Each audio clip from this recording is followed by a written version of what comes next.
Welcome to another Murdoch Music Minute where I review old or new albums, rank discographies, or talk about anything else related to popular music. And this time around, I'll turn to a decade that so far has been a little bit underrepresented on my channel. Also, a decade that can cause a bit of panic among rock fans, the 1980s. And I've even got a physical album to cling on to while I ramble about it. Today's album review contains a meaningless band name, a single that was released 3 times, and an American country singer, even though we are talking about a shy English sophisti-pop band.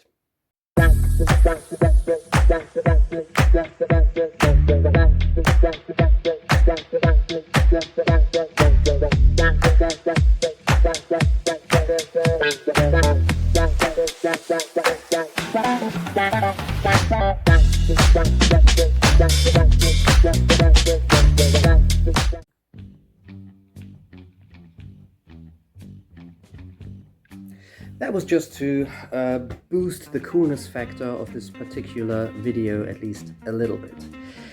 It is rarely that you will hear Prefab Sprout mentioned as one of the essential groups from the 80s. And yet, critics usually agree that especially their second album is one of the most gorgeous and intelligent pop releases of that decade. Maybe their odd band name also has got to do with that lack of publicity. Where did it come from? Here's a quick band info before we get on the motorbike and into the album. Prefab Sprout were formed in 1978, but the band name dates back to the mid-70s. Paddy McAloon had been looking for a band name without any meaning. He and his brother Martin had already formed a band together in 1977 that then morphed into Prefab Sprout when drummer Michael Salmon joined. After some years of writing, rehearsing and live gigs, the first Prefab Sprout single, Lions in My Own Garden, Exit Someone, was released in 1982. After that, the band's lineup was completed by keyboardist and vocalist Wendy Smith. Another single, The Devil Has All the Best Tunes, followed. Both singles gained critical acclaim while not doing anything in the charts. Based on those two singles, Prefab Sprout were signed by indie label Kitchenware Records. Yet, before the band could record its first full-length album, drummer Michael Salmon left the group and the remaining members had to work with the session drummer on their debut album Swoon. Swoon was an acronym for Songs Written Out of Necessity. The album reached number 22 in the UK in 1984, but is certainly the rawest Prefab Sprout music, still with a touch of post-punk. However, there also was a sophistication in Paddy McAloon's songwriting that attracted, among others, musician and producer Thomas Dolby, who had 2 hit singles in She Blinded Me with Science and Hyperactive. Dolby offered to produce the band's next album and was presented more than 40 songs to pick from. Dolby ultimately chose 11 tracks that made up the second album by Prefab Sprout, Steve McQueen. Not in the US, however, because there were troubles with the Steve McQueen estate, and the album was released under the title Two Wheels Good, but with a very similar artwork. This is my second-hand copy of the album. I've got it under its original title, Steve McQueen. We have this very nice, a bit soft focus 80s photograph of the band on the cover with the motorbike back sleeve is a bit strange because somehow the front picture was a little bit too large. So we have the final bit of the photograph here on the back, and then the song titles. There's also a very nice inner jacket for the record, where you get, again, photographs of the single band members. This is Paddy McAloon, songwriter, guitarist, vocalist, also plays a bit of keyboards, I think. Wendy Smith, vocals, keyboards. Paddy's brother, Martin McAloon, who was the bass guitar player, and the then finally regular drummer for the band, Neil Conti. And some more credits and special thanks here on the back. My record, the copy that I've got, is a Dutch pressing, Kitchenware Records, but apparently distributed by or a sub label for CBS. And as far as I understood it, this is a 1985 pressing made in Holland. The title of this album has always puzzled me a little bit. Steve McQueen, of course, famous actor from the 60s and 70s, and known for his tough but also always very smart, elegant, and cool male characters that he played, mostly in thrillers, action thrillers, or crime movies. Later on, also, he developed a huge passion for, Formula One, or at least for car racing. And yeah, he is an icon of cool cinema. This album, also the themes in the lyrics, don't represent anything that you would associate with the actor Steve McQueen. This is not macho music, not at all. Actually, quite the opposite. And I'll get to that in a bit when I talk about the 11 tracks that Dolby selected for the album. I considered myself, well, quite an avid music fan and somebody who knew his way around in the 60s, 70s, and to maybe a lesser extent in the 80s, but I had never heard of Prefab Sprout until my later 20s, when I was given a mixtape. I think it was a mixtape exchange, and somebody from that community sent me a mixtape with, among other things, a few tracks from this album on it. And the first few times I heard those tracks, I felt like it wasn't really my cup of tea. It sounded a bit twee and very soft, intellectual pop, but without the straightforward hooks and not enough rock guitars. But I kept coming back to those songs. Somehow there was something about it that was still catchy and intriguing. And after listening a couple of times to them, I really fell in love, and several years later decided I needed to have this entire album. Steve McQueen opens with a reference to a lesser-known US country singer. Farron Young had a handful of hits in the late 50s and 60s in the country and honky-tonk genre, and he is the namesake for a track that comes around with somewhat twangy guitars and a bluegrass shuffle beat. A song about heartbreak and the lyrical eye hearing Farron Young at night on the radio. Then we get to a first highlight. Soft but driving rim shots on the drums, an accentuated acoustic guitar, Paddy McAloon's gentle singing but with ambiguous lyrics. A song about remorse, taking things in a relationship for granted, and being selfish. In the chorus, the music picks up. The production is ultra clean but sharp, with a brilliant, slightly yearning tune. I count the minutes and the seconds too. All I stole and I took from you. Kiss the thief and just save the rest. All my insights from retrospect, but Barney don't live at home. Barney don't live at home.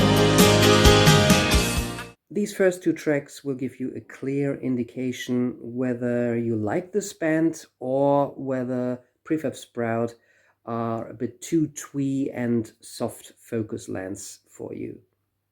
The next track, Appetite, is pure 80s sophistipop, cheesy keyboards, tasteful bass playing, and an overall smart pop sound that is never too in your face, but still catchy. Appetite is lyrically quite complex, probably about being talked into sex, giving into appetite, and becoming pregnant. But it's also about appetite for life and passing it on to one's children. There are some brilliant lines in the lyrics, and despite the music's softness, it doesn't lack dynamics or energy. For me, one of the lost singles of the 1980s. Depending on its appetite, depending on your appetite. So if you take, then put back good. If you steal, be Robin Hood. If your eyes are wanting on the sea, then I think I'll name you after me. And now we get some really cheesy, fluffy 80s keyboards, somewhere between a melodramatic scene from an US family sitcom and Twin Peaks. But even those 1980s production decisions cannot distract the listener from realizing how great a tune When Love Breaks Down is. A glossy, elegant, and clever sophistipop production with crystal clear guitars and vocals, all in a bit of pastel shades. This song was actually released 3 times as a single before it finally reached the charts. First in 1984, then again in March 85, and finally once more in October 85 after this album had been released, eventually reaching number 25 in the UK charts.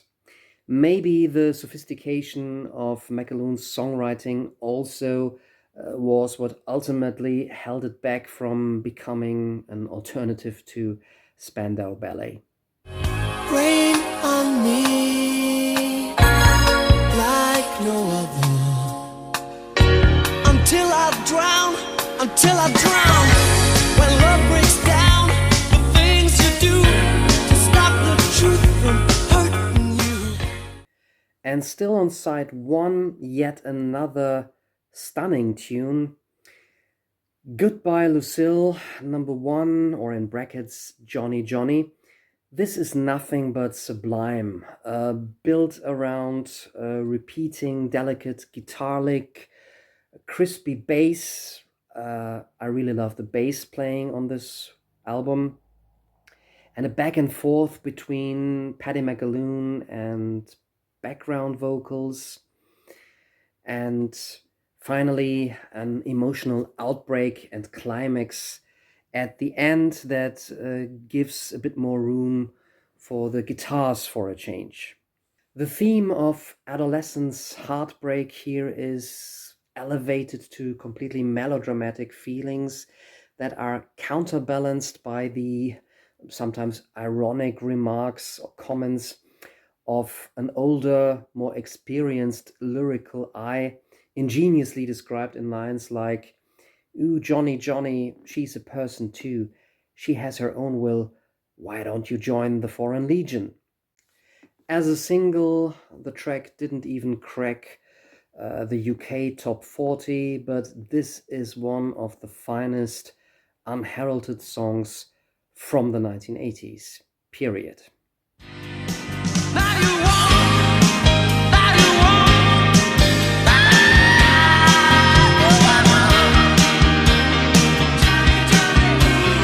Johnny, Johnny, ooh.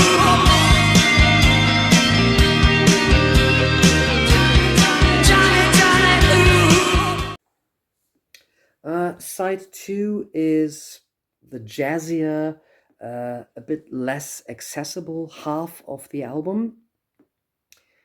Hallelujah has bits of soul and jazz, all filtered through the clean 80s art pop production of Thomas Dolby. Again, Wendy Smith's backing vocals add a special character to the music in a song that makes fantastic use of words to describe a non-romantic persona and the prosaic aspects of love. Well, I sing to express my belief that sweet talk like candy rots teeth. Track 7, Moving the River, might have some of the best lyrics of the entire album. The themes of accomplishment, meeting expectations, also from parents, are touched upon. And I know you're proud of everything I've done, but it's the wonders I perform, pulling rabbits out of hats when sometimes I'd prefer simply to wear them.